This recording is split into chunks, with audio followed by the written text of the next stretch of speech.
आपके जीवन में ऐसा लगने लगे कि हाँ बहुत कष्ट है, कर्जा भी बढ़ गया, तकलीफ़ें भी बढ़ गई, बहुत दुख भी बढ़ रहा है, कहीं परिवार सही नहीं चल रहा है, तो प्रयास करते रहा करो। हफ्ते में एक बार एक चावल का दाना जल के पात्र में डाल लिया, एक काली मिर्च जल के पात्र में डाल ली और उस जल को ले गए, थोड़ा सा चंदन का छींटा डाल दिया, ले जाकर शिव जी को समर्पित कर दिया। शंकर को जल चढ़ाने के लिए 5 स्थान हैं जहां शिव को जल चढ़ाया जाता है और शंकर उस जल को स्वीकार करते हैं, जिसको पंचगंगा कहा गया। 5 स्थान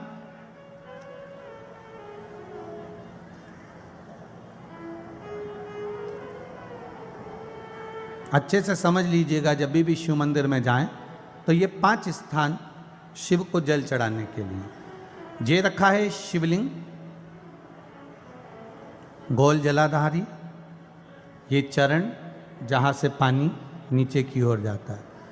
शंकर भगवान के 13 बच्चे हैं, 13 की 13 बच्चे, शिव जी का संपूर्ण परिवार, 33 कोटि देवता, 64 योगनियाँ, सब शिवलिंग के आसपास में। आप शंकर जी के मंदिर में जाकर ये कभी ना विचार करना कि पार्वती जी को ढूंढना पड़ेगा या गणेश जी को ढूंढना पड़ेगा या कार्तिकेय जी को ढूंढना पड़ेगा या भैरव को ढूंढना पड़ेगा। हमें शंकर के मंदिर में जाकर किसी देवता को ढूंढने की जरूरत नहीं है। जहां शंकर भगवान का शिवलिंग रखा हुआ है वो माता जी का हस्तकमल है, माता पार्वती जी का स्थान है। जहां शिवलिंग रखा है वो शंकर भगवान है। जहां जलाधारी है उस जलाधारी के पास में जहां पानी बहता है बीच में अशोक सुंदरी का स्थान है। जहां से पानी बह रहा है उसका राइट भाग वहां गणेश जी का स्थान है, लेफ्ट भाग कार्तिकेय जी का स्थान है। शंकर भगवान के ऊपर जो जल गिर रहा है वो शंकर भगवान की 5 लड़कियां, जया, विषहरा, शामली बारी, दौतली, देव, ये शंकर जी की 5 बेटियां ऊपर हैं। जहां से पानी बहकर उस निकासी से, जहां नाली बनी रहती है, पानी जहां से निकलकर बाहर मंदिर के जा रहा है वो 33 कोटि देवताओं का स्थान है। इसलिए सारे मंदिरों की परिक्रमा हो सकती है पर शंकर जी के मंदिर की परिक्रमा नहीं करते, क्योंकि वो जल जो जा रहा है वो 33 कोटि देवताओं का स्थान है, उसको हम लांघ नहीं सकते। वो स्थान जल चढ़ाते समय आप इसका स्मरण रखें। पानी का जब पात्र लेकर जाते हैं मंदिर के अंदर, सबसे पहले शिव जी का जो जलाधारी है उसमें राइट भाग पर अपनी मनोकामना कर कर जल चढ़ाएं, फिर लेफ्ट भाग में चढ़ाएं रोग मुक्ति के लिए। अशोक सुंदरी की जगह पर चढ़ाएं, ये 3रा स्थान। 4था स्थान माता पार्वती जी का जो कटी भाग है जहां पर शिवलिंग रखा हुआ है उस भाग पर जल चढ़ाएं, 4था भाग। 5वां भाग शंकर जी के ऊपर चढ़ाएं। ये 5 जगह पर जल क्रम वाइज चढ़ाएं। आप लोग जाते हो डायरेक्ट जाकर शंकर जी पे जल उंडेल करा जाते हो, सीधे गए और शिव जी पे जाकर आपने जल चढ़ा दिया। हमारे यहाँ शास्त्र कहता है जैसे अपन देवताओं की पूजन करते हैं तो पंडित जी सबसे पहले पूजन किसकी कराते हैं? जम के बोलो जरा, गणेश जी की। गणेश जी के बाद पूजन कराते कराते कराते कराते कराते कराते आगे के सारे देवता कराते कराते कराते कराते फिर पर पहुंचते हैं। आप डायरेक्ट मूल पूजन कराते कराते कराते कराते कराते कराते आगे के सारे देवता कराते कराते कराते कराते फिर मूल पूजन पर पहुंचते हैं। आप डायरेक्ट मूल पूजन पे पहुंच जाते हो। और सरल भाषा में समझ लो, जितनी सरल भाषा में समझोगे ना उतना अपने जीवन में उतर जाएगा। इस छत के ऊपर आपको चढ़ना है, निशानी रखी है,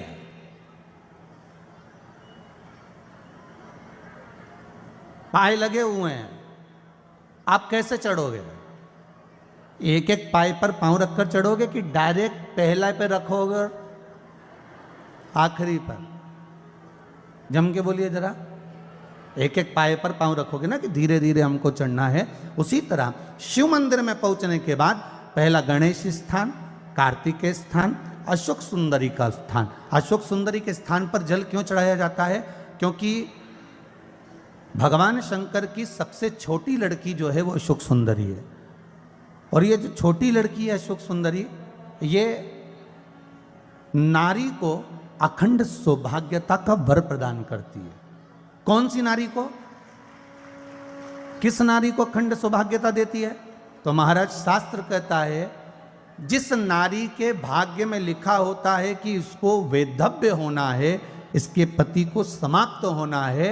अगर वो नारी अशोक सुंदरी वाली जगह पर जल चढ़ा देती है तो पति पर अगर काल भी मंडरा रहा होता है तो माँ अशोक सुंदरी महाकाल से कहकर काल को टाल देती है। वो अशोक सुंदरी का स्थान,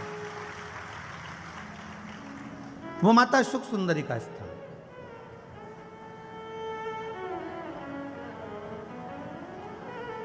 जल चढ़ाने का एक नियम है। यहां जल चढ़ाया, फिर कार्तिकेय बाबा को चढ़ाया, फिर अशोक सुंदरी को चढ़ाया, फिर कटी भाग पर।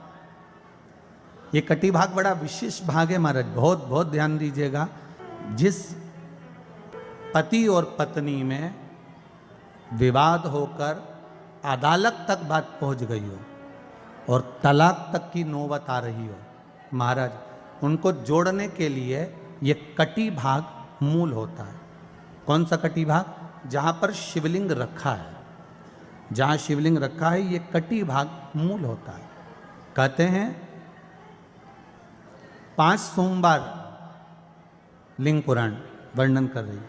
5 सोमवार कटी भाग पर जहां शिवलिंग रखा हुआ है, 3 उंगली में मक्खन लेकर कटी भाग पर मात्र फेर देने पर और उस पर 7 जगह चंदन लगा देने पर पति और पत्नी का संबंध कभी समाप्त नहीं हो सकता, वो जुड़कर ही रहेगा, प्रेम बढ़कर ही रहेगा। कटी भाग का बड़ा बड़ा महत्व है महाराज। शिवलिंग के कटी भाग पर स्वयं मां जगतजननी जगदम्बा अपने हस्त कमल पर भगवान शिव को झेली हुई। धर्म पत्नी से संतान नहीं, औलाद नहीं, बड़े दुखी है, बड़े दुखी। अच्छा, संतान नहीं हो, किसी नारी की गोद अगर, स्त्री की गोद अगर खाली रह जाए तो भी दुख होता है उसको कि मेरे घर में औलाद नहीं, संतान नहीं। हम कई बार कहे, आज फिर कहते हैं, ये टेस्ट भी बाद में कराना, सारी जांचें बाद में कराना। एक बार शंकर का भजन कर कर देख लो। सब जगह से अगर हार जाओ और सारे रिपोर्ट आपकी आपने सब दूर दिखा ली तो एक बार शंकर पर भरोसा कर कर तुम रुका जी का नाम लेकर सफेद आंकड़े की जड़ को शिव जी पे से रजस्वला धर्म के 7वें दिन 21 बार घुमा लो। नाम गोत्र बोलकर कमर में लाल धागे में बांध लो। पीपल के पत्ते शिव जी को चढ़ाओ, उठाकर लाओ। उस एक पत्ते को रात्रि को गाय के दूध में उकालो और उस दूध को दोनों पति पत्नी पियो। साथ रहिए, समय आएगा, बाबा चाहेगा तो 3 या 4 महीने में गर्भ ठहर ही जाएगा। सारे डॉक्टर को दिखा लिया अपनी जगह, टेस्ट भी करवा लिया अपनी जगह, पर एक बार प्रयोग, और वो विश्वास रखकर करना पड़ेगा। शंकर पर जो भी कार्य कर रहे हो आप, जो उपाय कर रहे हो आप, शिव का स्मरण कर, भगवान पर अगर विश्वास रखोगे, भरोसो दृढ़ इन चरणन कहो, श्री वल्लभ नक चंद्र छटा बिन सब जगह माही अंधेरो। अगर भरोसा है तो शंकर है, और भरोसा नहीं तो शिव कहां से? विश्वास लेकर अगर आए हो तो काम तो होगा। ये लोग काशी से आए हुए हैं, विश्वास लेकर ही तो आए होंगे कि हम जाएंगे शंकर की कथा में तो बाबा कृपा जरूर करेगा। कई लोग यहाँ पर बैठे हुए हैं जो विश्वास लेकर आए हुए हैं, दूर दूर से आए हुए हैं, केवल विश्वास लेकर कि भगवान कृपा करेगा किसी ना किसी रूप में, मुझे विश्वास है कि बाबा मेरी सुनेगा। और फिर कहता हूं, कथा में अगर आपने मन लगा लिया, भले टीवी चैनल के माध्यम से श्रवण कर रहे हो, भले मोबाइल के माध्यम से श्रवण कर रहे हो, भले पंडाल में सुन रहे हो, बाबा से अगर दिल से आपने अगर कह दिया तो 3 महीना बहुत होता है सब कामना पूरी होने के लिए। मेरा बाबा आपको कुछ ना कुछ दे ही देता है, बस आपकी रुचि के अनुसार सुख प्रदान कर ही देता है। आप उस पर विश्वास, भरोसा, भटकना नहीं है हमको, मार्ग से विचलित नहीं होना। मान लो कोई व्यापार, कोई दुकान, कोई फैक्ट्री आपकी ठीक नहीं चल रही है, आप ठेला लगा रहे हो, सब्जी की दुकान लगा रहे हो, कोई दुकान खोल कर बैठे हो, कोई फैक्ट्री लगा कर बैठे हो, कोई व्यापार कर रहे हो और उस व्यापार में तुम्हें आनंद नहीं आ रहा, बहुत तकलीफ चल रही है, बहुत तकलीफ, सब कुछ करके देख लिया पर वो तकलीफ मिटी नहीं रही, तो थोड़े दिन, थोड़े समय किसी भी शंकर के मंदिर में बटकेश्वर महादेव के नाम से एक बेलपत्र चढ़ाने का तरीका जरा समझ लेंगे। आप अगर जिस दिशा में खड़े हो। अगर आप शंकर के शिवलिंग के इधर हो तो बेलपत्री का डंडी का मुख आपकी ओर होना चाहिए। आप इधर हो तो डंडी का मुख उधर हो, आप उधर हो तो डंडी का मुख उधर हो, आप इधर हैं तो डंडी का मुख इधर हो। बटकेश्वर महादेव के नाम से शंकर जी के मंदिर में एक बेलपत्री पर डंडी का मुख अपनी ओर होना चाहिए। जो डंडी है इसका मुख अपनी ओर। बटकेश्वर महादेव के नाम से एक बेलपत्र शंकर भगवान को समर्पित करो बटकेश्वर महादेव के नाम से। और बेलपत्र चढ़ाने के बाद में जो तुम्हारे कलश में जो जल है, लोटे में जो जल है, वो 7 बार,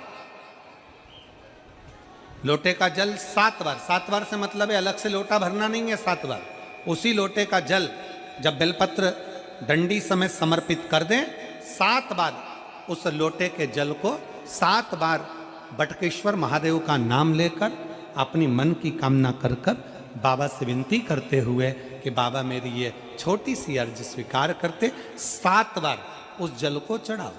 लगातार कम से कम आप 15 से 20 दिन तक लगातार बटकेश्वर महादेव के नाम से चढ़ाओगे। ऐसी कोई दुकान और फैक्ट्री नहीं तो चले नहीं और आगे बढ़े नहीं और काम सुलझे। बटकेश्वर महादेव, भगवान शंकर का ये नाम, भगवान शिव का ये स्तुति, भगवान शंकर का ये नाम बटकेश्वर महादेव।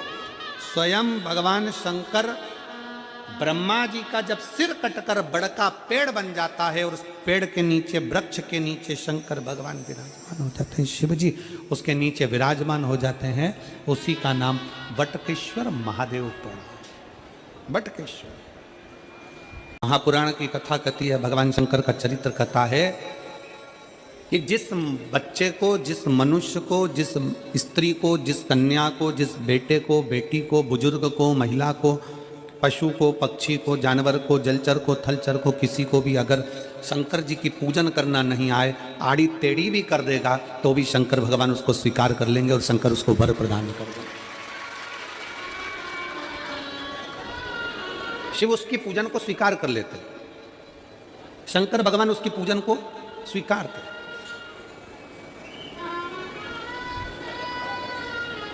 कोई दुनिया में आकर तुमसे कह देना कि मैं बहुत बड़ा, मैं इतना विद्वान हूं कि मैं भगवान की पूजन सबसे अच्छी करता हूं।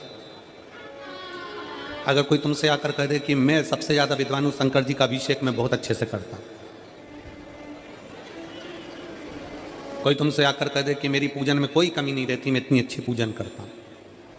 कोई विद्वान से विद्वान व्यक्ति भी आकर तुमसे कह दे कि मैं शंकर जी का अभिषेक इतना विद्वत्ता में कराता हूं कि मैं शंकर जी की आराधना सबसे श्रेष्ठ कर सकता हूं, तो मान लेना कि शिव मिल नहीं सकते, शंकर नहीं मिल सकते। शिव जी की पूजन वही स्वीकार है जिस पूजन में थोड़ी सी कमी रह जाए। पूजा की थाली लगाकर पशुपति व्रत करने के लिए तुम मंदिर में गए, पूजा की थाली लगाकर तुम शंकर जी के मंदिर में पूजन करने के लिए गए, 16 सोमवार की पूजन कर रहे थे, संकट सोमवार की पूजन कर रहे थे, सोमवार का पूजन कर रहे थे, प्रदोष का पूजन कर रहे थे, सोमवार की अष्टमी का पूजन कर रहे थे, शिवरात्रि का पूजन कर रहे थे, सावन महीने का पूजन कर रहे थे। पूजन की थाली में सारा सामान जमा लिया तो भी मंदिर में जाकर कोई सामान याद आए तो समझ लेना कि तुम्हारी पूजन भगवान शंकर ने स्वीकार कर ली। और मुझे विश्वास है मेरी जीजियों पर, मुझे विश्वास है मेरी बेटियों पर, मुझे विश्वास है मेरे बेटाओं पर और मेरे जीजाओं पर। मेरी जीजियों ने, मेरे जीजाओं ने, मेरी बेटियों ने कभी तो मंदिर में पूजन करी होगी। बोलो करी कि नहीं करी किसी मंदिर में जाकर पूजन? जम के बोलो जरा, करी है ना? और आपकी पूजन की थाली में, आपके पूजन की थाली में कुछ ना कुछ कमी तो रही होगी ना। कभी माचिस रह गई, कभी दिया रह गया, कभी अगरबत्ती रह गई, कभी कंकु लाए थे कंकु रह गया, कभी चंदन रह गया, कभी कोई जनेऊ रह गया, कभी सुपारी रह गई, कभी कोई प्रसाद रह गया। फिर याद आया मैं तो ये घर छोड़कर आ गई, मेरे घर पे रह गया, अब क्या करूं? शंकर जी की कथा कहती है कि शिव उपासना में अगर तुम्हारी थोड़ी सी कमी रह जाए, समझ लेना कि शंकर जी ने तुम्हारी उपासना को स्वीकार कर लिया।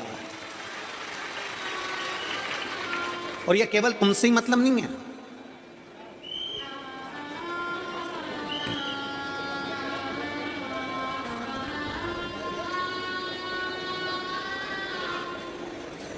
केवल आपसे मतलब नहीं है कि आपकी पूजन में ही, उपासना में कमी रह जाए। ये शंकर भगवान का वर है, ये शिव जी का वर है किसको? भगवान नारायण को। जिस समय पर नारायण ने संकल्प लिया था कि सावन के महीने में 108 कमल के पुष्प रोज समर्पित करूंगा। सुनिए कथा सबने, 108 कमल के पुष्प भगवान नारायण ने संकल्प लिया कि मैं भगवान को रोज दूंगा। रोज 108 कमल के पुष्प मंगवाते देते। सावन का आखिरी दिन था, सावन का आखिरी दिन, और सावन के आखिरी दिन भगवान नारायण 108 कमल के पुष्प लेकर भगवान को चढ़ाने के लिए जैसे ही बैठते से ही जैसे ही चढ़ाने के लिए बैठे, वैसे ही एक कमल का पुष्प कम रह गया। लक्ष्मी जी से कहा जाओ जल्दी से कमल का पुष्प लाओ। लक्ष्मी जी कमल का पुष्प ढूंढती रही, नहीं मिला। सब दूर देखा, सारी जगत में देखा, पर कमल का पुष्प लक्ष्मी जी को नहीं मिला। लक्ष्मी जी को कमल का पुष्प नहीं मिला। आखिरी में पूजन की थाली में कमल का एक पुष्प कम रह गया। भगवान नारायण ने अपना आंख निकालकर भगवान शंकर को समर्पित कर दिया। क्या निकालकर समर्पित करी? अपनी एक आंख। और जब भगवान ने अपनी एक आंख निकालकर भगवान को समर्पित करी, उस दिन का नियम है आज तक, अगर पूजन की थाली में कोई कमी रह जाती है, पूजन में कोई कमी रह जाती है, तो एक आंख मतलब आखा चावल। आखा चावल जानते हो आप लोग? जम के बोलो जरा। आखा मतलब पूरा। हम आंख तो भगवान को नहीं दे पा रहे इस संसार सागर में, कलिकाल में। एक आंख के बराबर आखा चावल, एक आखा चावल पूरी पूजन होने के बाद शंकर जी को समर्पित कर दो। शिव भगवान नारायण की आंख के बराबर उसको स्वीकार कर लेते। भगवान शिव उसको स्वीकार कर लेते, शंकर भगवान उसको स्वीकार कर लेते, शिव उसको स्वीकार कर लेते। भगवान नारायण ने एक आंख भगवान शंकर को दे दी। शंकर भगवान ने अपना सुदर्शन चक्र भगवान विष्णु को दे दिया। भगवान शंकर त्रिनेत्रधारी हो गए और भगवान नारायण सुदर्शन चक्रधारी हो गए। सुदर्शन चक्रधारी 108 कमल के पुष्प में से एक पुष्प अगर छुपाने वाला कोई था तो वो देवाधिदेव महादेव थे। शंकर भगवान ने कहा भगवान विष्णु से, हे नारायण, आपके कमल के पुष्प को, एक पुष्प को मैंने छुपाया था। आज मैं वर देता हूं, जो शिव की आराधना करेगा, जो शंकर की आराधना में बैठेगा, उसकी पूजा की थाली में जान करके नहीं तो तुम घर पे कोई सामान जान करके छोड़ जाओ, जान करके नहीं, लेकर सब जाना है। पूरी पूजन की थाली में अगर कोई कमी रह जाती है, शिव कहते हैं उसकी पूजन को मैं स्वीकार कर लेता हूं, उसकी पूजन को मैं स्वीकार। जान करके कोई कार्य नहीं करना है अपने को। नहीं तो तुमने सोचा कि पूजा की थाली में सब कुछ रख लूं, एक सामान घर पे छोड़ दूं। सीवर वाला महाराज जी बोला है, ऐसा काम नहीं करना। कई लोग जान कर जब घर से निकलते हैं तो कोई शुभ शकुन करना रहता है तो जान करके शुभ शकुन करते हैं। गाय को घेर के लेकर आएंगे, बछड़े को घेर कर लेके आएंगे कि आज ये जा रहे हैं तो इनके सामने से दूध पीती हुई बछड़ा और गाय निकलेगी तो शुभ शकुन होगा। अब वो तो अनायास कोई शुभ शकुन हो जाए, अचानक से कलश लेकर कोई स्त्री निकल जाए। जब हम नेपाल में कथा करने के लिए गए तो वहां पर कान वाले ने पत्र लिखा, और शायद नेपाल की कथा में वो पत्र आप लोगों ने सुना भी होगा। उस दुकान वाले ने अपने पत्र में लिखा कि गुरुजी, मेरी दुकान बिल्कुल नहीं चलती थी और मैं किसी देवता पर भरोसा नहीं करता, मैं कहीं नहीं जाता, पर 15 घर छोड़कर एक लड़का रोज प्रतिदिन 1 लोटा जल लेकर शंकर जी के मंदिर में जाता है और मेरा दुकान पे आने का समय वही टाइम होता है। वो लोटा लेकर निकलता है और मैं दुकान की ओर बढ़ता हूँ, दोनों का मिलना थोड़ा आगे होता है। गुरुजी, जब से वो 1 लोटा जल भरा हुआ कलश मेरे सामने से निकल कर जाता है, तब से मेरी दुकान चलना इतनी प्रारंभ हो गई कि मुझे पीछे पलट कर नहीं देखना। अब ना उस दुकानदार ने उस लोटे वाले को कहा कि तू जल लेकर जा, उस लोटे वाले ने भगवान शंकर की कथा को श्रवण करा और एक लोटा जल लेकर शंकर के मंदिर में जाना प्रारंभ करा। संसार के ऐसे कई शिव भक्त हैं जो अपने घर से एक लोटा जल लेकर शिव जी के मंदिर में जाते हैं। कोई सुबह सुबह निकल कर जा रहा होता है, भरा हुआ लोटा उसके सामने से निकलता है तो शुभ शकुन हो जाता है और जाते हुए का कार्य सफल हो जाता है। अपने आप मंगल शकुन हो रहा है, अपने आप मंगल शकुन हो रहे हैं।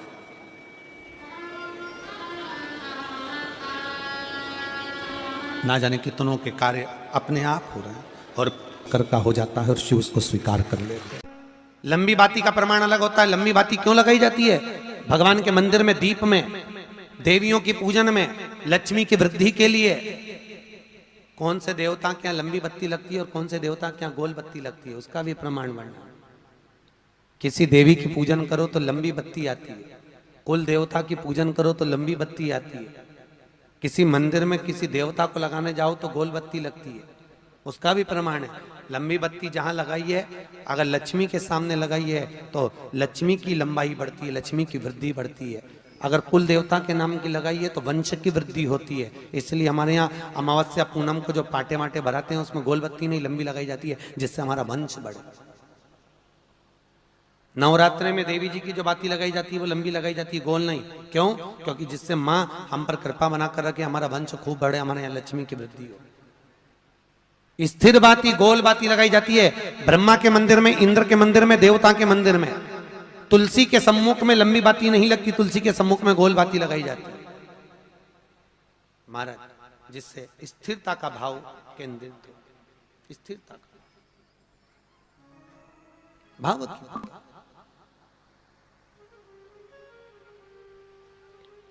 पीपल के वृक्ष के नीचे कभी लंबी बाती नहीं लगती, बड़ के पेड़ के नीचे कभी लंबी बाती नहीं लगती, आंवले के पेड़ के नीचे कभी गोल बाती नहीं लगती। आंवले के वृक्ष के नीचे लंबी बाती लगना चाहिए, धन की वृद्धि, सुख समृद्धि। तुलसी के पौधे के नीचे लंबी नहीं लगती, गोल बाती लगती। बातियों का भी प्रमाण। जो बच्चे चिड़चिड़े होते हैं, चाहे घर में बेटे हों, बहुएं हों, सास हो, ससुर हो, परिवार में छोटे छोटे बच्चे हों, चिड़चिड़ प्रवृत्ति करते हों या चिड़चिड़ा स्वभाव हो, जरा जरा सी बात में क्रोध आ जाता हो, बोलने का भान नहीं रह पाता हो, शब्दों के बाण चलते हो, तो महाराज प्रदोष के दिन, प्रदोष काल में बेलपत्री के पेड़ के नीचे एक जो पत्ता आपके पास में हो, पान का मिल जाए तो पान का, पीपल का मिल जाए तो पीपल का, बेलपत्र का मिल जाए तो बेलपत्र का, उस पत्ते पर मात्र थोड़ा सा शहद और 7 दाने चावल के रखकर घी का दिया लगा दो महाराज, और थोड़ा सा जल हाथ की अंजलि में लेकर भगवान देवाधिदेव महादेव का स्मरण कर कर कि इस बेलपत्री के वृक्ष के नीचे माता लक्ष्मी, पार्वती, सरस्वती विराजमान है।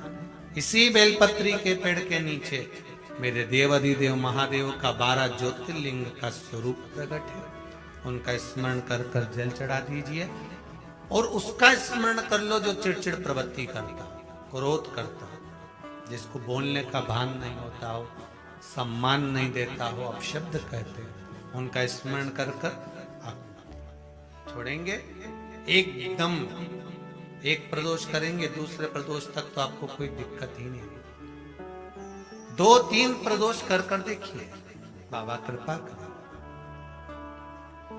बच्चों को पढ़ने का कह रहे हो, पढ़ने बैठो, पढ़ने बैठो, पढ़ने बैठो, पढ़ने बैठो, तो एक आध प्रयास बच्चों के लिए भी कर लिया करो कि भाई ठीक है। जैसे बैकुंठ चतुर्दशी वाला उपाय हमारे YouTube पर भी डला हुआ है, आप उसको निकाल कर सुनना। बैकुंठ चतुर्दशी के दिन प्रयास कर ले, बच्चे लोग विद्या में प्रबल होंगे।